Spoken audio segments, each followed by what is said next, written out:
galang-galang na. Dating Justice Look. Ikaw naman, inangahan pa naman kita. Bakit naman ganyan ang attitude nyo? Dapat tinitingnan nyo yung sitwasyon. Ha? Kaya tanong mo sa akin ng reporter nung kahapon, kailangan daw bang seryosohin ng Malacanang yung mga pagbabantang ginawa ni Inday Sara. Yung threat. Sabi ko, dapat talaga seryosohin nila. Hindi seryosohin na maniwala sila, napapatayin sila. Kung hindi, seryosohin nila at alamin nila, imbestigahan nila. Kasi si Inday Sara hindi magsasalita ng ganun kung walang banta sa buhay niya. She would have not spoken that way in rage if there was no threat against her life. She discovered that. And she knew that she's being targeted. Apart from the assault on her personal reputation, apart from being besmirched sa kanyang katawan, alam niya na ipapapatay siya. Bakit ipapapatay? Eh siya ang hadlang sa mga ambisyon ng gustong maging presidente sa 20. So she knows that. Kaya sabi niya, bago akong mapatay dito, kailangan malaman na ng taong bayan kung sino ang maaaring nasa likod dito. Kaya patayin mo si ganito, si ganyan. Kasi most likely, yun ang informasyon na natanggap niya. Pero hindi yung threat, hindi banta yun. Binibigyan lang kayo ng advance information na kung may anong mangyari sa kanya, eh ito ang mga nasa likod. At para magkaroon naman ng justisya, kailangan yung mga pumatay sa kanya ay managot. Yan ang pinakapunto roon. Kasi, sinasabi nila, it's an active threat made in clear and certain terms. Problema sa inyo, basahin nyo, pakinggan nyo yung nauna. Ang sinabi niya, pag ako'y pinatay, ay, in other words, the threat will come in only when she is killed. Uncertain yung condition na yun. Banat kayo ng banat, hindi mo na pinag-aaralan. For all you know, as he says it, sabi niya, masyado kayong concerned doon sa banta ko sa inyo, pero hindi nyo iniisip yung banta sa buhay ko. Kaya yung mga sinasabi ko, eh parang the way na sinabi kong yung bangkay ng nasirang Presidente Marcos ay itatakbo sa West Philippine Sea. Dahil madalit sabi, ito sa hyperbole para sa kanya. Pero ako, whether hyperbole or not, iyon ang aking basa, yung konteksto. Natitignan nyo kasi yung konteksto. Pareho ito ng ama niya. Si Presidente Duterte ganun din ang style. Meron siyang sinasabi, pero kailangan suriin mo kung kailan siya seryoso, kung kailan siya galit, ha? Kung kailan imposible ang banta sa'yo o ang sinabi niya o hindi.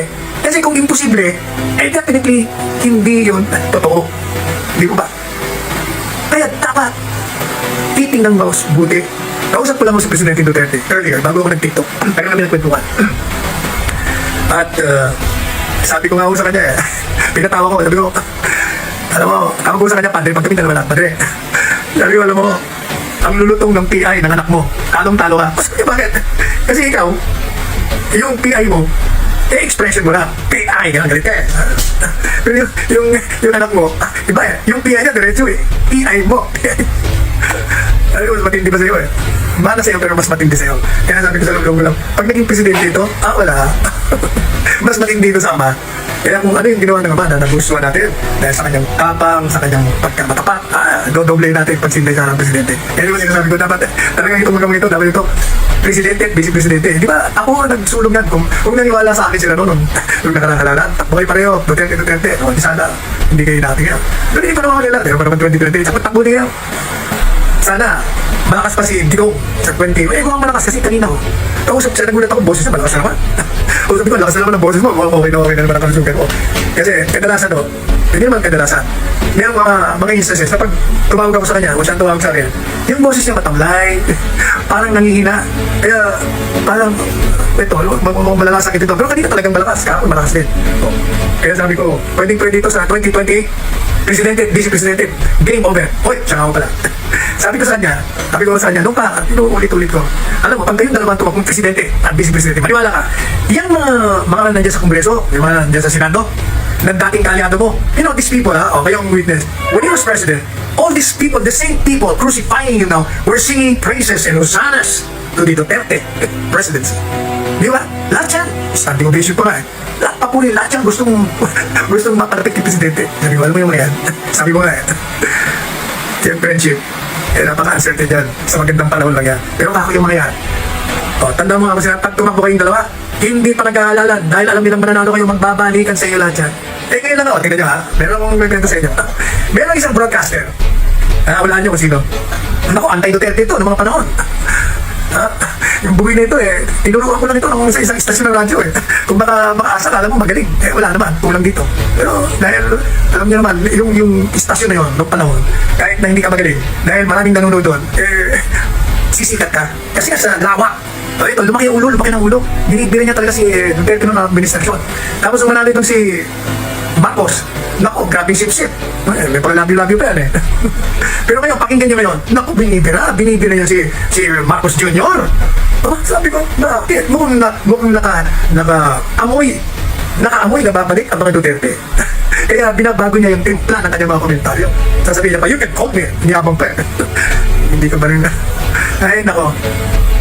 Kaya, natatanda nyo, nung nag-commute challenge ako, nung ako'y inaaway ng mga kaliwa, at ako'y inaaway, si Panelo, sabi niya, hindi marunong mag-ganyan, mag-jeep, may pasa kasi, may mga dekotsi yan. O di ba, kinunta yung block nila.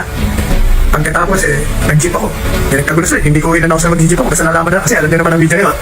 Yung nakasakay ko sa jeep, nung makita ko, o hindi, pinanood ka sa lagat, hindi madali sa akin, nalaman ng buong Pilipinas. Tapos yung broadcaster na yan, in-interview ko, nasa malagina ako, nabababa ako, nakuubod ng yabang, di I put him in his proper place. Kaya yung mga nakikinig sa amin, binara ko, mabuti nga sa'yo, nasa palpal ka ni ako, sinapalpal ko daw. Ubod kasi ng yabang samantalang nandun kami sa istasyon, wala mga paslit pa rin Ang problema sa inyo, nakakalimutan nyo, huwag kayong magyabang, kahit nakasaan kayo makarating, maging maginoo pa rin kayo, maging humble kayo, at maging matapat kayo sa prinsipyo. Hindi yung prinsipyo, pag nandiyan ang makapangyarihan, lumalapit kayo. Dahil, dito lang sa grupo ng grupo ng kaibigan ko, ako, maraming gumagamit sa kanya, yung mga sinuka ng administrasyon, nagtatakbuhan dito, kasi hindi na sila tinatanggap doon. Ginagamit, yung bait naman itong kaibigan ko. Pero sabi ko nga, kayo ang sumuri. Kaya ano nyo, every time akong tinatanong, pati kayo, di ba, nagtatanong kayo sa mga nanonood kayo sa aking SMNI program, nanonood kayo dito sa aking vlog. Nagbibigay kayo ng mga pangalan, napapansin nyo, ayaw kong banggitin. Kasi pag binabanggit yung mga pangalan na yan, kilala ko yung mga bitukan yan Sa tagal-tagal na ako dito sa mundong ito, marami na ako nakilala, alam ko na mga istorya ng mga buhay niyan. Kaya kahit na nung balat kayo pala, ang buhay sa mundo, alam ko na ang kantada nila. Kaya talagang hindi ko masikmura na banggitin ang mga pangalan nila kasi ang dinanggit ko parang ina-advertise mo mga pangalan nila gusto mo lang magkandidato Kaya hindi ko talaga kahit anong pilit na, di ba? What can you say about this so and so and that? I-ignore ko na lang. Kasi pag hindi ko i-ignore yun, babanatan ko yun. Ayoko namang banatan siya ng publiko. Kung baga mabait pa rin ako sa support ng yun. Kaya ginagawa ko, ilalarawan ko na ng bahala na kayo. Kung baga blind item, bahala na kayo kung sino yun. Pero ngayon, dahil pinipili ko ako, galing ako sa Eagle Convention. Tinatanong ako nila doon. Salamat ko nga pala sa napakainit na pagtanggap sa akin dyan sa Eagles. Ginawa ko sa Marikina Convention Center. Tinatanong nila, sino ba ang mga kandidato mo? Sabi ko, alam niyo, sa totoo lang, to be honest with you, I want Congress to be abolished. I want a revolutionary government. Matagal ko nang sinusulong yan. Kami pa ni Presidente Digong, magkaibigan ko kami ng 37 years yan. Nag-uusap pa kami noon Pag tayo nasa kapangyarihan, o ikaw maging Presidente, kailangan talaga mag-revolutionary government tayo dahil sagabal talaga yung Kongreso mga politiko Kailangan baguhin natin. Pero hindi ko nangyari. Madali sabi, nandiyan na yan. So kung nandiyan na yan, mapipilitan ako na tulungan yung mga sa akin talaga dapat maupo. Although kahit ng feeling ko, may hirapan. Kasi, alam niyo naman, I should know because I know where all my speak. Kasi nakita ko talaga ang realidad ng pagtakbo sa politika. Pag wala kang pera, wala kang iyong pera sa mga munisipyo pinuntahan mo na kahit na sinabi na talagang tutulungan ka, wala akong mangyayari. Pagdating sa butuhan, number 27 ka out of 12. Yan yan talaga ang realidad. Ngayon, but since tinatanong pa rin ako, pinipilit akong talaga gumawa ako ng isang sa statement sa wikang Ingles. Pakinggan nyo, sinabi ko na ito one time pero ulitin ko. Hulaan nyo kung sino yung mga gusto kong tulungan na mga kandidato sa Senado. Eto, let's start Tingnan nyo, isulat nyo na yung mga salita katagang Ingles sa sabihin ko. I am inviting you to let us all go to the place of Ascot. And when we are there, let us build a stair made of stones so that we can reach the mountain. And when we reach that mountain, let us plant trees and flowers will bloom.